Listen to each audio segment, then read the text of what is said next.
Jews did develop a very particular approach to space, to formulating space, to shaping space, but they didn't do it with bricks and mortar, they did it with words. Hello, bonjour, shalom, and welcome to Culturally Jewish. I'm David Sklar. And I'm Ilana Zakon. Join us as we explore Jewish art, culture, and identity in Canada. On this week's episode, we're joined by architect Manuel Herz, who designed the stunning Babyn Yar synagogue in Ukraine, and which is now the subject of an art exhibit in Toronto. Mama always wanted me to be a doctor, but I became an artist and that really shocked her. Now I'm interviewing people in the biz, pros, and newish, but all of them are artists and they're culturally Jewish. Alana, what do you know about architecture? I appreciate architecture. I have to say that when we booked this guest, I had no idea where to start on the research. But then I found a video of this synagogue in Babyn Yar, and my mind was blown. David, did you see the video? You know, my mind was equally blown when I saw the video, but I think we do need to explain what Babyn Yar is, the importance of it, and what the synagogue represents. Yeah.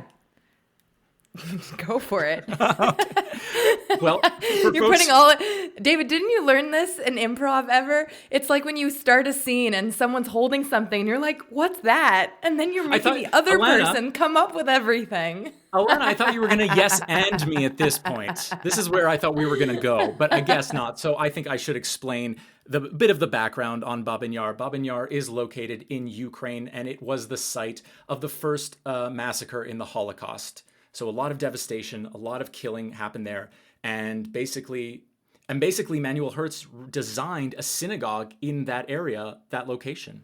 But this is not a typical synagogue. I really, really encourage you to look up a video of what it looks like, because you would probably not notice it if you happen to walk by its location. It's a flat piece of wood that you crank open, and it literally pops open, and every single element of the synagogue then expands outward to become this giant pop-up book, essentially, which might be hard to imagine as I'm describing it, but if you look at the video, you'll know what we're talking about, and we're going to hear a bit about why he designed it that way and a bit more about the history from Manuel himself. So we'll take a listen to the interview, but before we do, if any of you have been listening to our previous episodes, you would have heard ads running about the exhibit at the Koffler Centre.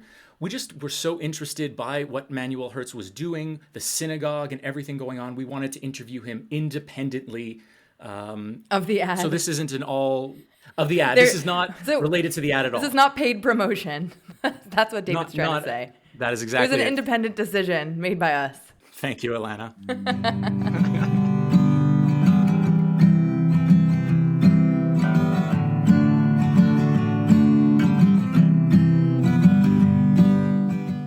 UJA's Walk with Israel is happening this Victoria Day, Monday, May 22nd. Join thousands of community members for the world's largest Israel Solidarity Walk, followed by an epic Israeli-themed beach party to celebrate Israel's 75th birthday. Get all the details by visiting walkwithisrael.com. This is our moment to unite as one strong and proud Jewish community. Religious and secular, left and right, Jews and allies, everyone belongs at the Walk with Israel. Register before May 19th, and if you use the promo code CJN, you can save 10% on all Walk Bundle packages. To register, visit walkwithisrael.com. All right, so thank you for joining us, Manuel. Really appreciate it. I think both of us just are very curious, what got you started in architecture? Wait, that's a big question. Starting off heavy-handed. Yeah. Wow, I just, I don't know, at the end of my school years, I was thinking, what should I study, in which direction should I develop, and I thought architecture is maybe the most interesting, and it turned out that I was right, it is the most interesting discipline, because it somehow combines aspects of theory, of philosophy, of critical thought with, let's say, an activity that becomes very social, becomes visible, that is perceived and that affects most of the population. And I thought that was an interesting combination. This notion of theory and practice kind of intersecting, and I still believe that it's really the most fascinating of all disciplines. So before we get into your work, which we both have a lot of questions about, I'd like to talk a little bit about architecture more in a wider sense. There's a bit of a theory that Jews don't really have their own architectural style because we've always been very nomadic and influenced by the other cultures around us. Do you agree with that, or do you think that there is a Jewish architectural style that does exist? I spent quite a lot of my diploma project on more or less this question. And Oh, really? And my thesis in the end was that yes, to a certain extent it's true, because of diaspora, because of maybe several other reasons. Jews, there's little of a authentic Jewish style, architectural style, like there's the Gothic style that somehow expresses beliefs of the Christian religion, and for various reasons, Jews have had, at least until, let's say, early modernity, didn't have the ability, or didn't build in that extent as the majority of the population outside of Israel, obviously. On the other hand, my claim would be that Jews did develop a very particular approach to space, to formulating space, to shaping space, but they didn't do it with bricks and mortar, they did it with words. And the Talmud, and in specific, one tractate of the Talmud, and as a footnote, I'm not a Jewish scholar, I'm an architect, so take everything a little bit, maybe with some skepticism. The massacres, one tractate of the Talmud, expresses a very unique approach to shaping space, to formulating space, especially space in the diaspora, and could be seen as a kind of Jewish practice of architecture, or Jewish practice of shaping space. Do you feel like you have a particular style, or is your style malleable to the project that you're working on? Yes. So every building is a kind of little research project, maybe in itself, or a larger research project in itself. I don't have a style as a formula that I apply again and again and again. And we know, of course, of many architects that do that, or that have done that, and there's no critique. They're like, I don't know, Frank Gehry, Zaha Hadid, they're amazing architects, and you do recognize them just by their formal kind of expression. But I find it maybe more interesting to see how each project asks for, or almost demands, its own particular approach. And I really like to delve into the particularities of what is the urban setting, what is the brief, who is the client, in which neighborhood does it sit, what is the climate, what is the materiality, what's the cultural background, what's the history of the site, and so on, that then formulates a very unique approach and maybe derives a very also unique formal response. I want to talk a bit about the Babyn Yar synagogue, which you designed. First off, for the listeners who have not seen a video or pictures of the synagogue, can you tell us a bit about what it looks like, and a bit about why it's such an important architectural piece in terms of the historical context of the area? So for anybody who doesn't know, Babyn Yar is located on the edge of Kiev. And by now, Kiev has grown beyond it, and in 1941 was the site of maybe the worst massacre of the Holocaust, where within 2 days Nazis shot almost 34,000 Jews, more or less all the Jews that remained in Kiev when the Nazis had entered Kiev on September 19th, 1941. The site is a ravine, and is really let's say by now a haunted place, because it's a site that has seen more death than almost any other place on this planet in such a short time. I was then commissioned to design a synagogue. That was a commission that I received in October 2020.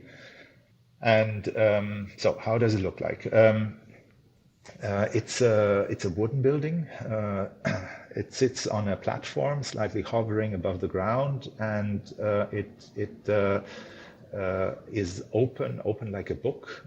And in fact, it unfolds, it opens and closes like a book, maybe like these pop-up books that we know from, I don't know, museum stores, children bookstores, and so on. Which is honestly fascinating to look at. When I was watching and doing research the other day, and I saw the pop-up, it's something I've never seen before. Yeah, me too. In not only a temple, but in a building that you can manually open and then you manually have to close, and it takes what looked like a lot of effort to do so. And what made you decide to do it in that style, like as a pop-up book? So when I received the commission, I was thinking, how do you act as an architect on a site that has seen so much murder, that has seen so much death? And the usual response would be to design something that is very somber, very heavy. Now, there's almost this forgive my expression, but this stupid equation of if the crime is very heavy, then the architectural response needs to be very heavy in kilograms, in pounds, in tons. And I rejected that intuitively. And I wanted to design something that is much more transformative, that maybe brings a new ritual onto the site. And because it's not a number, an abstract number of people that died there. It's 34,000 individuals with all their own dreams and aspirations and hopes and in a way, languages or expressions. And so I wanted to give expression to this multitude of desires, aspirations, souls that were lost there. And so I thought something that is transformative, that speaks to many voices, is something that is much more valuable or goes to the heart of what needs to be commemorated there.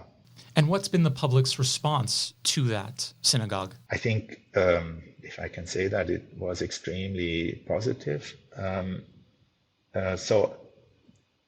Maybe taking one step back, I must say that the client was quite courageous, and I'm extremely thankful for the client to have embraced that design. It's a synagogue, as you said. It's a synagogue that is maybe unlike any other synagogue, opening up, closing. It's also a mechanical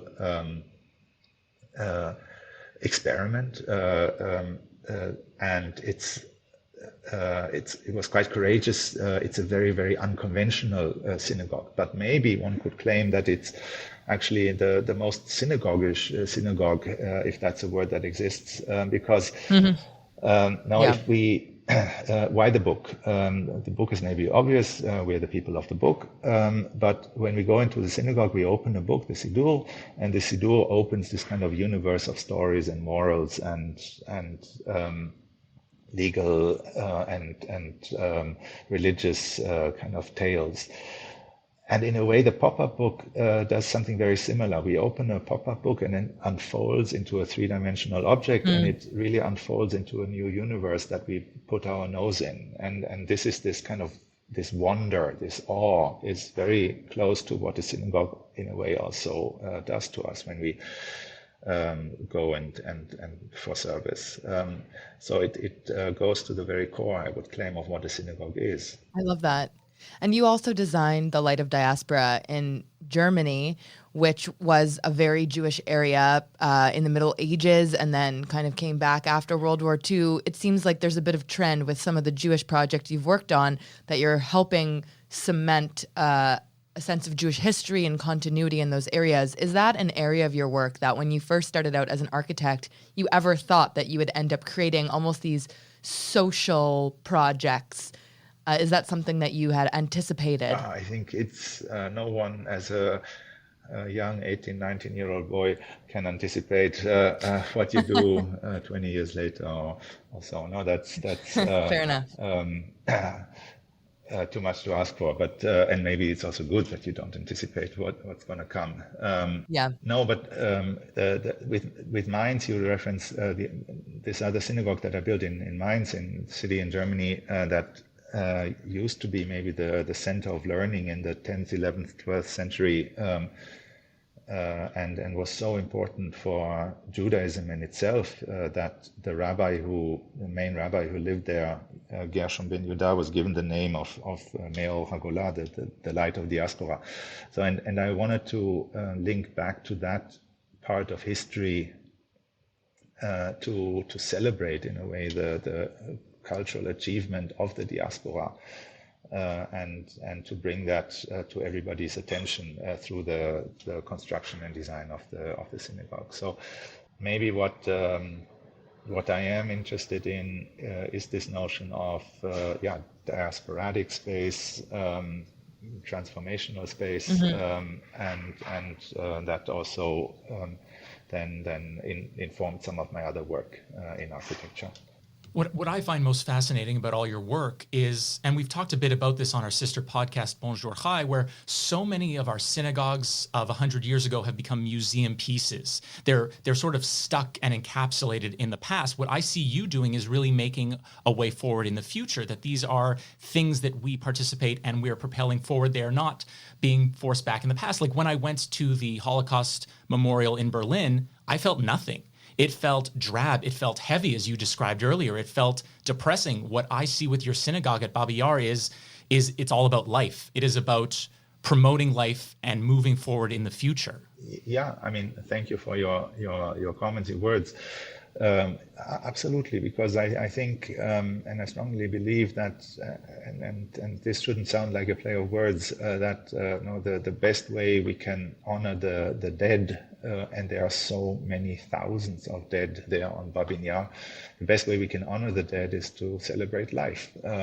Only if we do that, we have truly overcome the crimes of the Holocaust, and otherwise we're always pulled back, and otherwise somehow the act of the Nazis are always overwhelming us, and I do believe that we have to, of course, remember and commemorate the terrible crime that was committed there, but also celebrate life. And if the viewers haven't seen the synagogue, please go online and search for images, because what you will see immediately is this kind of splendor also, or colorfulness that the project, that the building kind of radiates. And for me, this was very important. So before we wrap up, I just had a last question for you. So you've designed buildings all over the world with so many different cultures, as we mentioned earlier. What would you say is a takeaway that you could leave our audiences with that you've been able to absorb from working with all these different cultures all over the world to help create structures that last and make an impact? I know that's a big question. It doesn't have to be the ultimate thing, but what's the first thing that comes to mind that you would love people to know? It's a very big question. I don't know. As a proper Jewish boy, I would, of course, go back to my parents and say that one thing that my parents taught me is a certain culture of cosmopolitanism, no? That we are not tied to our, I don't know, home city, neighborhood, but that we are really we live on this planet, and the planet is we are free to kind of roam around the planet, and this spirit of cosmopolitanism is, I'm afraid, somehow at risk at the moment. Now we see so many political trends that go against that, and this is really something that I cherish incredibly much, that we remain open to other influences, and that we always learn from other influences. And I use architecture, I use the practice of architecture to learn. This is the only way that, or the main drive of me doing architecture is to learn and to sustain this quality of cosmopolitanism. And you were recently in Toronto. You had an exhibition at the Koffler Centre there. Was this your first time in Canada? No, I've been a couple of times, but I very much enjoyed now visiting several times during the run of the exhibition and the opening, and I don't want to kind of clap my own shoulder, but I would say we really managed to put together a wonderful exhibition with an amazing architectural model, fantastic photography, and superb videos. Please all go and see the show. If you're in Toronto, go see the show. So what was the show focusing on? Well, it was focusing on the synagogue of Babyn Yar, and it kind of traces both the history of what happened there, and it traces also the design process, and then beyond that, of course, contextualizes the synagogue in the war that is very unfortunately happening now in the Ukraine.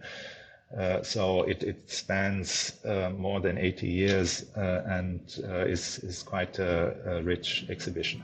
Thank you so much, Manuel. It was really a pleasure to talk to you. Thank you. Thank you for your questions. Thank you for your interests.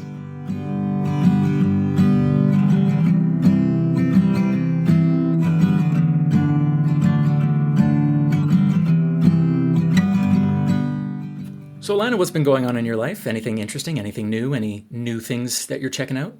As I mentioned in our last episode, I'm gearing up towards the end of my JAM mentorship program, the Jewish Arts Mentorship Program at the Koffler Centre. So that's keeping me busy alongside some voiceover and other various projects, but that's pretty much what I've been working on for the last few months. So nothing really new. Do you get a certificate at the end of the JAM program?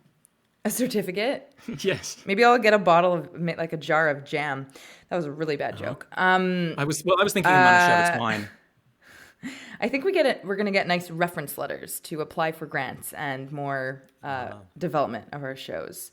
But it has been really lovely, and I enjoyed being able to see Prayer for the French Republic with my jam cohort after we had recorded our last episode. And I have to say, I really liked it. And I know we spent an entire episode already talking about it. So I'm going to pass the rod on to you. What are you working on, or what's new? Well, on May 27th, there's going to be a public reading of my play Vile. It won Best New Text at Fire Exit Theatre. It's a small theatre company in Calgary. So I'm really looking forward to working with a bunch of actors. So we're going to have a bit of rehearsal, and then it'll be open for the public to come and see. Is that your show about the Middle East conflict? Yes, but it takes place in Canada. So it's really about a Canadian professor who's really forced to choose between like duty to her career and allegiance to her tribe. And that's sort of the conflict of the play. It's the main character is Jewish? Yes, she's a Mizrahi Jew. Yeah. Oh, right. Yes. Yeah. Anything more that you can give us in way of spoilers, or do people have to fly to Calgary and go see this reading? Well, I don't, people can definitely fly to Calgary. That would be very exciting. But if they don't, I do hope to have like a Zoom link open to it so people in different cities will be able to see the full reading. Cool. I guess I could say that the play kind of just explores the rabbit hole that is Jewish identity and all the tensions and conflicts inherited in like who gets to decide who calls themselves Jewish. That was going on. That was my pandemic play. And if you cannot make it on May 27th, on June 5th, there will be another reading at my temple, Temple B'nai Tikva, also in Calgary. Very nice. Mazel tov. Thank you. I'm excited and nervous. Yeah, I'm sure. I know you've written before. Is this the second play that you've written, or you've written more than one? This is probably the biggest play I've written. I've written like theater for young audience shows. I've written one. Okay. Yeah, I've had a show that was published as well several years ago that I directed at the Fringe in Montreal. Yeah. So this is probably one of the bigger scripts I've ever worked on. That's so cool. I have a memory. I don't know if I ever told you this, but at my library in Vancouver, I found your name in a book. I was it was like a tiny, tiny theater section in my neighborhood, and they happened to have a compilation of short Canadian plays, and your play was one of the plays, which was Crazy so Love? Cool. I don't remember which one it was, but I guess so. Whichever one was published in a compilation of Canadian short plays. That would have been it. That was my first published play, and it was that's cool. The one we did in Montreal. It was had a great time. So let's share a few listings of what's going on Jewishly, artistically in Canada. I can start with an installation that's It's going to be going up on May 23rd. Where? As part of, in Toronto. I'm like looking at all of this information and there's so much. It's in partnership with the JCC and Cultura and Fenster, it seems to be, is the name of the company that's putting it on. It's essentially a window gallery pop-up project that's only on view for one night. And it's inspired by the metaphor of maps, narrative, memory, migration, and place. So it's essentially an interactive, handmade 18-meter long wool map of Bathurst Street. And it goes into the different artists' roots, Jewish roots in Toronto and of the Jewish Toronto's community, as well as Indigenous people that have lived in those areas. It sounds really interesting. Yeah, I've been thinking a lot about those kind of themes of, where do we come from geographically too, especially being back in Montreal where my great-grandparents, some of them are even born here or moved here, and every little corner has so much history here. And Toronto's is a little more hidden, but when you know where it is, there's a lot of interesting things to see. Anything on your radar, David? The only other thing I would say that caught my attention was on May 4th, there's going to be a Calgary Interfaith Breakfast with our current mayor, Mayor Gondek. So they're going to invite a bunch of different people to gather and to sort of celebrate religious diversity in this city. It'll be right fresh and early in the morning for like a breakfast event. So if anyone wants to check that out, what's going on in our city for this Interfaith Breakfast, May 4th, it's $10, I believe, the cost. And you can register and check it out online. I realized that I didn't say the name of the exhibition. Oh, Lana, you failed. You failed hardcore. It's called Hamapah, which is the map in Hebrew. So yeah, just thought I would throw that in there. I'm like looking at their webpage. There's so much information, but hopefully you will figure it out if you are interested in checking it out.